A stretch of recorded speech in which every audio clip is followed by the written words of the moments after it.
Okay, so for someone that wanted to start to strengthen their pelvic floor muscles, based on that exercise and that example of the squeeze and lifting you gave us before, what do you recommend? How many times or how many reps should that be done, and for what kind of hold period? Yeah. So for strength gains, just like you're going to the gym at the moment, you're getting stronger, we need this muscle, this pelvic floor muscle, to achieve fatigue. We want it to get exhausted so that remodeling and strength and a bulkier muscle can be formed. So for that to happen, again, as I said, you have to achieve fatigue. So fatigue is when the muscle cannot squeeze another rep. Yep. The easiest way that I give it in my clinic is we test that. We test someone's ability to go to fatigue. In the basic, you want to start with the pelvic floor, we say start with 10 reps twice a day, so morning and night. Then, hang on a second. So we say start with 10 reps twice a day. How long do you hold each rep? The best thing I would say is start with 3 seconds. Hold the muscle for 3 seconds.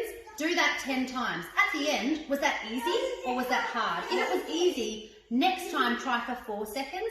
If it was hard, but you still achieved it, that would be a perfect goal. If you couldn't get to 5 reps, then I'd just say maybe drop down to 2 seconds. So you can self-assess in terms of how hard it is.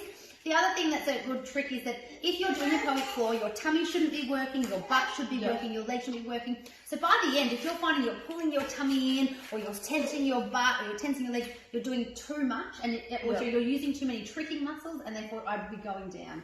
So you must do twice a day, up to 10 reps. So you could do 8 to 10 reps, and then how long you're holding for is going on how much you've tested your pelvic floor. So again, you can start at 3 seconds and test it.